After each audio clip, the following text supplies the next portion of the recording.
สวัสดีครับ ตอนนี้เราอยู่ที่ศูนย์สมุนไพรให้ชีวิตครับ วันนี้เรามีผู้ที่มีปัญหาสุขภาพที่จะเข้าร่วมโครงการช่วยเหลือฟรีของท่านประธานพยนต์ภูมิเย็น เรามาสัมภาษณ์กันว่าชื่ออะไรและเป็นอะไรครับ สวัสดีครับ สวัสดีครับอาจารย์ครับชื่ออะไรครับผมชื่อนายจันทราจันทราอยู่ที่ไหนครับบ้านนาราเมืองพลโคงเขมจันครับเป็นอะไรมาเอามาผ่าตัดอยู่หมอคน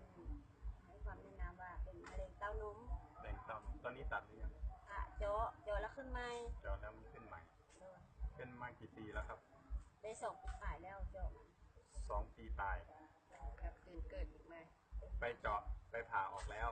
ก็ยังเป็นอีกได้2 ปีฝ่ายแล้วกินอะไรก็ไม่ดีขึ้นกับโบขยายแบบมีแต่ว่าก้อนขยายขึ้นเฉยแต่ว่าก้อนมันใหญ่ขึ้นก้อนเขาก็กินยาน้ำพักกระท้องเป็นมาต่อมาเดี๋ยวนี้มาเริ่ม2 ปีแล้วเนาะที่เราเป็นครับนี่คืออีกหนึ่งตัวอย่างนะครับที่ทางศูนย์สมุนไพรให้ชีวิตจะรับเข้าโครงการช่วยเหลือฟรีไม่เสียเงินแม้แต่บาทเดียวนะครับเป็นมะเร็งวันนี้จะได้ลองทานเริ่มรับประทานแฮปปี้วันเนาะเป็นวันแรกแล้ว2 กลับแล้วเนาะ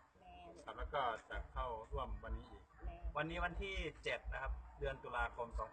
2560เราจะมาติดตามผลอีกครั้งนะครับหลังจากที่กินไปสักระยะหนึ่งนะครับว่าจะเป็นแบบไหนก้อนเนื้อที่ขึ้นมาใหม่จะดีขึ้นหรือไม่ครับเราจะมาติดตามตอนต่อไปครับวันนี้เราทีมงานแฮปปี้วันนะครับต้องขอลาท่านผู้ชมไปก่อนครับสวัสดีครับ